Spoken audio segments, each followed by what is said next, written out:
வணக்கம் நண்பர்களே, எல்லாரும் எப்படி இருக்கீங்க? பொங்கல் சிறப்பாக கொண்டாடிப்பீங்க அப்படின்னு நம்புகிறேன். ஸோ நிறைய பேர் நினைப்பீங்க, என்னங்க ஆள வைக்கணும், கிளாஸஸ் வந்து கண்ணி ஆகலையே அப்படின்னு நிறைய பேர் எதிர்பார்த்து காத்துட்டு இருப்பீங்க. டிஎன்எஸ்டிசி ரெக்யூர்மெண்ட் பற்றி எந்த ஒரு தகவலுமே இல்லாமல் இருக்கே அப்படிங்கிற கேள்வியும் எல்லார் மனசுலையுமே எழும். ஸோ இன்றைக்கி வந்து பார்த்தீங்கன்னா டிராஃபிக் சயின்ஸை பற்றி கிளாஸஸ் பார்க்க போகிறோம். பார்க்குறதுக்கு முன்னாடி வந்து இந்த அப்டேட் என்னங்க ஆச்சுன்னு நிறைய பேர் கேட்பீங்க. ஸோ இப்போ தான் பொங்கல் முடிஞ்சிருக்கு. ஸோ இனிமேல் தான் அவங்க என்ன அப்படின்னு ப்ராசஸ் பண்ணுவாங்க. ஸோ நமக்கு தெரிஞ்ச தகவல் படி வந்து பார்த்திங்கன்னா ஏற்கனவே வந்து ஸோ அங்கே வேலை பார்க்குறவங்க, யூனியனில் இருக்கிறவங்க அந்த மாதிரி நமக்கு டீட்டெயில்ஸ் கேட்கும்போது வந்து பார்த்திங்கன்னா ஸோ அதாவது நெசசிட்டி, அதாவது தேவை வந்து டிரைவர் கண்டக்டர் தேவை வந்து ரொம்பவே அதிகமாகவே இருக்குது. இப்போ வந்து நிறைய பேர் சிஎல்லாகவே டெம்பரரியாக போய்கிட்டு இருக்காங்க. சிஎல்மே நிறைய இப்போதைக்கு சமாளிக்கிற எடுத்துகிட்டு இருக்காங்க. ஆனால் வந்து அந்த டிரைவர் கண்டக்டரோட நெசசிட்டி அதிகமாக தான் இருக்குது நாளுக்கு நாள். அது மாதத்துக்கு ஒரு 20 பேர் 30 பேர் வந்து பார்த்திங்கன்னா ஒரு டிப்பார்ட்மெண்ட் ரிட்டையர் ஆகுறாங்க. ஸோ அவங்களுக்கான பணி சுமை வந்து அதிகமாக தான் இருக்குது. அப்படிங்கிறனால அந்த ப்ராசஸ்க்கு பண்ணிக்கிட்டு தான் இருப்பாங்க. சீக்கிரம் நம்ம எதிர்பார்க்கலாம். பொங்கலுக்கு அப்புறம் தான் எந்த ஒரு தகவலும் வரும் அந்த மாதிரி ஏற்கனவே கேட்டிருந்தவங்க சொல்லியிருந்தாங்க. ஸோ நமக்கான அறிவிப்புமே வெகு விரைவிலே எதிர்பார்க்கலாங்க. சரிங்களா? ஸோ நம்ம வந்து கவர்மெண்ட் வந்து ஜிஓவில் என்ன சொல்லியிருந்தாங்க அப்படின்னா ஜனவரி 2025 வந்து ப்ராசஸ் பண்ணணும் அப்படின்னு சொல்லியிருந்தாங்க. ஸோ அதனால் வந்து இந்த மாதம் இறுதிக்குள்ளாவோ நமக்கு ஏதாவது அப்டேட் கிடைக்க தான் போகுது. ஜிஓ வந்துருச்சு. 2800 வேகன்சி மாதிரி சொல்லியிருந்தாங்க. இல்லை 2300 வேகன்சி வந்துக்கு மேலே வந்து பார்த்திங்கன்னா டிரைவர் கண்டக்டர் தான் எடுக்க போகிறாங்க. ரிமைனிங் ஒரு 500 வேகன்சி டெக்னிக்கல் ஜாப்னு சொல்லியிருந்தாங்க. ஸோ கன்ஃபார்மாக வரத்தான் போகுது. ஏன்னா நமக்கு ஜிஓ போடாட்டியும் பரவாயில்ல, ஜிஓவே போட்டாங்க. ஸோ அதனால வந்து கண்டிப்பாக வந்து ரெக்கமெண்ட்ஸ் பண்ணித்தான் ஆகணும். சரிங்களா? அதில் எந்த ஒரு மாற்று கருத்து இல்லை. ஸோ நம்ம வந்து பார்த்திங்கன்னா ஏற்கனவே வந்து எஸ்சிடிசி தரவுகளின் அடிப்படையில் வந்து நம்ம எக்ஸாமுக்கு வந்து தயாராகிட்டு இருக்கோம். சரிங்களா? ஸோ நிறைய பேர் நம்மகிட்ட ஜாயின் பண்ணி படிச்சுட்டு இருக்காங்க. ஸோ நம்ம வந்து நம்மளுடைய கடமையை சரிபட செஞ்சோம் அப்படின்னா நம்மளும் 2025 வேலை வாங்கிட்டு உட்காந்துக்கலாம். சரி, இப்போ வந்து இன்றைக்கான டாபிக் போகலாம். இன்றைக்கி டாபிக்ஸ் வந்து என்னென்னா வந்து டிராஃபிக் சயின்ஸ்னு சொல்லுவாங்க. அது அதாவது போக்குவரத்து சின்னங்கள். சரிங்களா? இந்த போக்குவரத்து சின்னங்கள் வந்து குறைஞ்சது ஒரு 4 அல்லது 5 மதிப்பெண் வந்து நம்ம தேர்வுக்கு எதிர்பார்க்கலாங்க. சரிங்களா? ஸோ அதன் அடிப்படையில் தான் வந்து நான் அந்த 3 பார்ட் அந்த கிளாஸஸ் வச்சுருக்கேன். அது வந்து நீங்கள் வந்து புதுசாக பார்க்குறவங்க மறக்காமல் சப்ஸ்கிரைப் பண்ணிவிட்டு பெல் பட்டனை கிளிக் பண்ணி வச்சுக்கோங்க. ஓகே, இப்போ போக்குவரத்து சின்னங்கள். ஸோ நீங்கள் ரோட்டில் போகும்போது தெரியும் நிறையா சைன்ஸ் இருக்கும். அது போர்ட்ஸ் மாட்டிருப்பாங்க.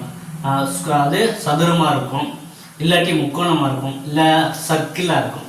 ஸோ இந்த மாதிரி சின்னங்கள் வந்து பார்த்திங்கன்னா ஒரு வழிகாட்டுதல். ஸோ ஓட்டுநருக்கு வந்து ஒரு வழிகாட்டியா அதாவது அவங்களுக்கு வந்து பார்த்திங்கன்னா எல்லா ரோடுமே அவங்களுக்கு பழக்கம் இருக்காது. சரிங்களா? குறுக்க வந்து சாலை வருதா, இல்லை வந்து ஒரு ரயில்வே கேட் இருக்கா, இந்த மாதிரி ஒரு போகும்போதே டிராஃபிக் சயின்ஸ் வந்து சிம்பிள் காமிச்சிட்டு அதன் அடிப்படையில் தான் வந்து ட்ரைவ் பண்ணுற மாதிரி இருக்கும். ஸோ இது எத்தனை வகையான டைப்பான போக்குவரத்து சின்னங்கள் இருக்குது அப்படின்னா 3 டைப்ஸ் இருக்குது. 3 வகையான சின்னங்கள். கொஸ்டின் கேட்கலாம், எத்தனை வகையான போக்குவரத்து சின்னங்கள் உள்ள அப்படின்னா 3 அப்படின்னு. என்னென்னா உத்தரவு சின்னம், எச்சரிக்கை சின்னம், தகவல் சின்னம். சரிங்களா? ஸோ இந்த உத்தரவு சின்னம் சரி இது எப்படி இருக்குன்னா மேக்சிமம் வந்து இந்த உத்தரவு சின்னம் வந்து சர்க்கிள் ஷேப்பில் இருக்கும். ஸோ உங்களுக்கு ஷோ பண்ணி கேட்க இந்த உத்தரவு சின்னம் சர்க்கிள் ஷேப்பில் இருக்கும். ஓகேவா? இது வந்து ரெட்டு அல்லது ஊதா கலரில் இருக்கும். சரிங்களா? ரெட்டு அல்லது ஊதா கலரில் இருக்கும். அப்புறம் வந்து எச்சரிக்கை சின்னம். எச்சரிக்கை வந்து பார்த்தீங்கன்னா ட்ரையாங்கிள். இது வந்து எச்சரிக்கை சின்னம். சரிங்களா? இந்த ட்ரையாங்கிளில் வந்து இப்போ வந்து இண்டிகேட் பண்ணியிருப்பாங்க. ஸோ லெஃப்ட் பக்கம் திரும்பக்கூடாது இந்த மாதிரி போட்டிருப்பாங்க. ஸோ இந்த மாதிரி வந்து ட்ரையாங்கிள் வந்து சைன்ஸ் வந்து எச்சரிக்கை சின்னம்னு சொல்லுவாங்க. அப்புறம் வந்து பார்த்தீங்கன்னா தகவல் சின்னம், இன்ஃபர்மேஷன். இது ஸ்கொயரில் இருக்கலாம், இல்லை ரெக்டாங்கிளில் இருக்கலாம். இது வந்து ஒரு இண்டிகேஷன் கொடுப்பாங்க. இப்போ வந்து ப்ளஸ் போட்டு ஹாஸ்பிட்டல் இருக்குது, அப்புறம் வந்து பெட்டு மாதிரி போட்டு இருப்பாங்க. ஸோ இது வந்து ஹோட்டல் இருக்குது, அப்புறம் டீ இருக்குது, அதாவது காஃபி ஷாப் இருக்குது, அப்படிங்கிற தகவலை கொடுக்குற சின்னங்களாக இது இருக்கும். இது வந்து சர்க்கிள் வந்து பார்த்தீங்கன்னா உத்தரவு. ஸோ கண்டிப்பாக வந்து ஒபே பண்ணித்தான் ஆகணும். சரிங்களா? அப்புறம் எச்சரிக்கை வந்து பார்த்தீங்கன்னா நம்ம அதை பார்த்து வந்து அதுக்கு தகுந்த மாதிரி நம்ம ட்ரைவ் பண்ணணும். இப்போ ஸ்பீட் லிமிட் வந்து 50 கிலோமீட்டருக்குள்ளே இருக்குது, அதுக்குள்ளனா அதுக்கு தகுந்த மாதிரி பண்ணணும். ஸோ இது வந்து எச்சரிக்கை. சரிங்களா?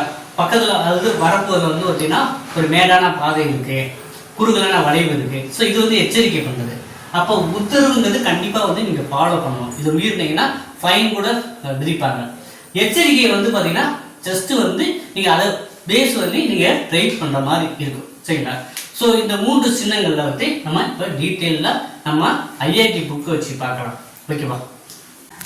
ஸோ ஃபஸ்ட்டு சைனை பாருங்கள்.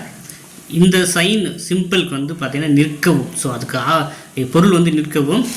இது எங்கே இருக்கும் அப்படின்னா கிளைச்சாலை முதன்மை சாலை சந்திக்கும் இடத்துல. ரெண்டாவது வந்து பார்த்திங்கன்னா ட்ரையாங்கிள் வந்து கீழே கவுத்தி போட்ட மாதிரி இருக்குது. ஸோ இதுக்கு வந்து பார்த்திங்கன்னா வழி கொடுக்கவும். சரிங்களா? ஸோ ட்ரையாங்கிள் வந்து தலையில் இருந்தது அப்படின்னா அதுக்கு வந்து பொருள் வந்து வழி கொடுக்கவும். முதன்மை சாலையை மற்றொரு முதன்மை சாலையை சந்திக்கும் இடம். சரிங்களா? ஸோ இதுதான் வழி கொடுக்கவும்.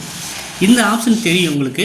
ஸோ இந்த மாதிரி வந்து ரவுண்ட் போட்டு கிராஸ் போட்டிருந்தாலே அது டோன்ட்டுன்னு அர்த்தம். அது முடியாது, போக முடியாது, அர்த்தம், வழி இல்லை.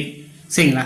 சில நகர்ப்புற சந்துகளுக்கு முன்னால். ஸோ இது வந்து பார்த்திங்கன்னா இந்த பக்கம் வழி இல்லை அப்படிங்கிறதுக்காக மென்ஷன் பண்ணுறதுக்காக போட்டிருக்காங்க இந்த சிம்பிள். அடுத்து வந்து பார்த்திங்கன்னா ஒரு வழி பாதை. ஸோ ஒரு ஆரோ வந்து கிராஸ் பண்ணியிருக்கு, இன்னொரு ஆரோ வந்து வர மாதிரி இருக்குன்னா இது ஒரு வழி பாதை. சரிங்களா? ஸோ சில நகர்ப்புற சந்துகளுக்கு முன்னால்.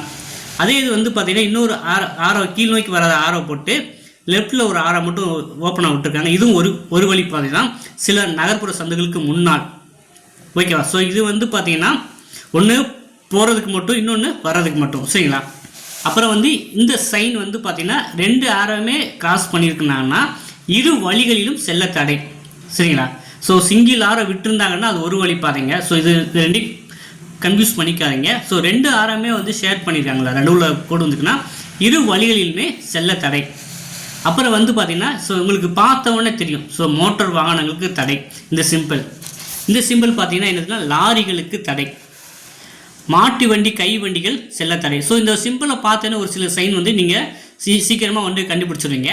அப்புறம் வந்து பார்த்திங்கன்னா மாட்டு வண்டிகள் செல்ல தடை. ஸோ இதுவுமே உங்களுக்கு பார்த்த உடனே தெரிஞ்சிடும்.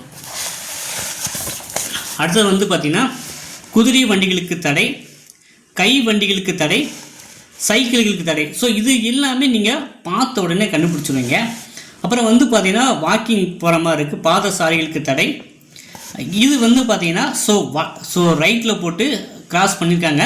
அப்புறம் என்னென்னா வலதுபுறம் திரும்ப தடை. சரிங்களா? இது வந்து இடதுபுறம் திரும்ப தடை. அப்புறம் வந்து பார்த்திங்கன்னா யூட்டர்ன் பண்ண தடை. சரிங்களா? அடுத்து வந்து பார்த்திங்கன்னா ஒரு என்ன சொல்லணும்னா வளைவாக போட்டு கிராஸ் பண்ணியிருக்காங்கன்னா ஸோ இது வந்து முந்தி செல்ல தடை. இது பார்த்தோன்னே எங்களுக்கு எல்லாருமே தெரியும், ஹாரன் அடிக்க தடை. அப்புறம் வந்து பார்த்தீங்கன்னா ஸோ ரெட்டில் வந்து உள்ள ப்ளூ கலருக்கு கிராஸ் பண்ணியிருக்காங்க. ஸோ இதுக்கு என்ன அர்த்தம் அப்படின்னு புரிஞ்சுக்கணும். நீங்கள் கலரில் பார்த்தா தான் தெரியும். ஸோ கலர் இல்லாமல் இருந்துச்சுன்னா கொஞ்சம் கன்ஃபியூஷன் தான். அப்போ வந்து இது வந்து வாகனங்கள் நிறுத்தி வைக்க தடை. ஸோ இதே மாதிரி இன்னொரு ஷைன் வந்து உங்களுக்கு காமிக்கிறேன். ஸோ இது குழப்பிக்க வேண்டாம். ஏன்னா பிளாக் அண்ட் ஒயிட்டில் இருந்துச்சுன்னா இப்போ இந்த சைன் பாருங்களேன், இது பிளாக் அண்ட் ஒயிட்டில் இருக்குது. ஸோ இது வந்து தடை முடிவு. சரிங்க, இது தடை முடிவு. ஆனால் கலரில் பார்க்கும்போது உங்களுக்கு தெரியும். ஸோ 2க்கு டிஃப்ரென்ஸு. இது வந்து வாகனங்கள் நிறுத்தி வைக்க தடை. ஸோ இது எல்லாமே வந்து என்ன சைன்ஸ்னால் உத்தரவு சின்னங்கள். நம்ம பார்த்துருந்தோம் முதலேயும். உத்தரவு சின்னங்கள் மேக்ஸிமம் வந்து பார்த்திங்கன்னா ஸோ ரவுண்டாக இருக்கும். சரிங்களா? மேக்ஸிமம் வந்து உத்தரவு சின்னங்கள் எல்லாமே வந்து பார்த்திங்கன்னா உங்களுக்கு ரவுண்டாக இருக்கும். அடுத்து வந்து பார்த்திங்கன்னா இந்த சின்னம் தடை முடிவு. சரிங்களா? ஸோ இது வந்து பார்த்திங்கன்னா எல்லா தடை, இப்போ நீங்கள் பைபாஸில் போகும்போது எல்லா தடையும் முடிஞ்சிருச்சு, இன்னும் வந்து ரிலாக்ஸாக போகலாம் அப்படிங்கிற மாதிரி மென்ஷன் பண்ணியிருப்பாங்க. இது வந்து பார்த்திங்கன்னா இது வந்து எல்லாருமே 4 வழி சந்திப்புன்னு தான் அவங்களுக்கு உடனே தோணும். ஆனால் வந்து ஓடும் வாகனங்கள் நிறுத்தி வைக்க தடை. ஸோ அதுதான் கரெக்டான இது. இந்த ஆப்ஷன் பார்த்துக்கோங்க. ஸோ சர்க்கிள் போட்டு கிராஷ் மாதிரி போட்டிருக்காங்க. ஸோ பெருக்கல் மாதிரி. இதுக்கு வந்து என்ன அர்த்தம் அப்படின்னா 4 சந்திப்பு கிடையாது, ஓடு வாகனங்கள் நிறுத்தி வைக்க தடை. இது வந்து பார்த்திங்கன்னா வேக வரம்பு. ஸோ 50 கிலோமீட்டருக்குலாம் போகணும் அப்படிங்கிற வேக வரம்பு வச்சுருக்காங்க. பள்ளிக்கூடங்கள் கல்லூரிகள் அருகில் நகரச்சாலை ஆரம்பத்தில் மற்றும் நெரிசான சாலைகளில். இது வந்து பார்த்திங்கன்னா 2 மீட்டர்னு அகல வரம்பு நகர்ப்புற சந்துகளில். இது வந்து பார்த்திங்கன்னா 3.5 மீட்டர். இது வந்து உயர வரம்பு, தாழ்வான பாலங்கள் இருக்குது அப்படின்ட்டு. ஸோ இது வந்து 10 மீட்டர் நீள வரம்பு அகலம் குறைவாக உள்ள மலைச்சாலைகளில். ஸோ அகலம் குறைவாக உள்ள மலைச்சாலைகள் வந்து பார்த்திங்கன்னா 10 மீட்டர்னு போட்டிருக்காங்க. இது நீள வரம்பு. இது வந்து பார்த்திங்கன்னா 5 டன் அந்த மாதிரி கொடுத்துருக்காங்க. எடை வரம்பு பழுதடைந்த மற்றும் பழுது பார்க்கும் பாலங்கள் இருக்குது அப்படிங்கிற மென்ஷன் பண்ணிருக்காங்க. அப்புறம் வந்து ஆக்சில் எடை வரம்பு வலு குறைந்த சாலைகள் பாலங்கள். ஸோ இந்த மாதிரி எடை வரைவும் கொடுத்துருக்காங்க. 14 டன்னுன்னு அர்த்தம். சரிங்களா? இது வந்து பார்த்திங்கன்னா இப்போ நம்ம சொல்லியிருந்தோம் உத்தரவு சின்னங்கள் வந்து சிவப்பு அல்லது ஊதா நிறத்தில் இருக்கும் அப்படின்னு. இது வந்து பார்த்திங்கன்னா இந்த ரெட் கலர் இருந்துச்சுன்னா கண்டிப்பாக வந்து பண்ணக்கூடாது. அதுவே வந்து பார்த்திங்கன்னா ஊதா கலரில் இருந்துச்சுன்னா கண்டிப்பாக பண்ணணும். இது வந்து பார்த்தீங்கன்னா கண்டிப்பாக இடதுபுறம் திரும்பணும். இப்போ எந்த கிராஸும் இல்லை பார்த்துக்குங்களா, இது கண்டிப்பாக வலதுபுறம் திரும்பவும். ஸோ அதை வந்து மென்ஷன் பண்ணியிருக்காங்க. அடுத்து வந்து பார்த்தீங்கன்னா கண்டிப்பாக நேராக செல்லவும், அப்புறம் கண்டிப்பாக முன் சென்று வலதுபுறம் திரும்பவும், கண்டிப்பாக முன் சென்று வலதுபுறம் திரும்பவும், கண்டிப்பாக முன் சென்று இடதுபுறம் திரும்பவும், கண்டிப்பாக நேராக அல்லது இடதுபுறம் திரும்பவும், கண்டிப்பாக நேராக அல்லது வலதுபுறம் திரும்பவும், கண்டிப்பாக வந்து இடதுபுறம் திரும்பவும், கண்டிப்பாக சைக்கிள் பாதையில் செல்லவும், கண்டிப்பாக காரன் உபயோகிக்கவும். ஸோ இது வந்து பார்த்தீங்கன்னா இண்டு போடலை, ஊதா கலரில் போட்டு சிம்பிள் கொடுத்துருக்காங்க அப்படின்னா அதை கண்டிப்பாக பண்ணணும் அப்படின்னு அர்த்தம். இது வந்து உங்களுக்கு எல்லாருமே தெரியும், பஸ் நிறுத்தம் அப்படின்ட்டு. ஸோ இப்போ வந்து பார்த்தீங்கன்னா நம்ம வந்து உத்தரவு சின்னங்கள் ஃபுல்லாமே பார்த்துட்டோம். சரிங்க, இன்றைக்கி வந்து உத்தரவு சின்னம் வந்து ஃபுல்லாகவே பார்த்துட்டோம். ஏற்கனவே வாட்ஸ்அப் குரூப் கிளாஸில் இருக்கிறவங்க உங்களுக்கு டவுட் இருந்தால் அந்த குரூப்லேயே போடுங்க, நம்ம அது என்னென்னு டிஸ்கஷன் பண்ணலாம். ஏற்கனவே வந்து நம்ம கொடுத்த புக்கில் நிறைய டவுட் கேட்டிருந்தீங்க. இப்போ உத்தரவு சின்னங்கள் பற்றிய டவுட் எல்லாமே உங்களுக்கு கிளியர் ஆகிருக்கும். நாளைய காணொலி, நாளைய கிளாஸில் வந்து எச்சரிக்கை சின்னங்களை பற்றி கொஞ்சம் நம்ம டீட்டெயிலாக பார்க்கலாம். ஸோ இந்த காணொலி பிடிச்சிருந்தா மறக்காமல் நம்ம சேனலை லைக் பண்ணிடுங்க. அதே போல் புதுசாக பார்க்குறவங்க சப்ஸ்கிரைப் பண்ணி வச்சுருங்க. மீண்டும் மற்றும் ஒரு காணொலியில் சந்திப்போம். நன்றி, வணக்கம்.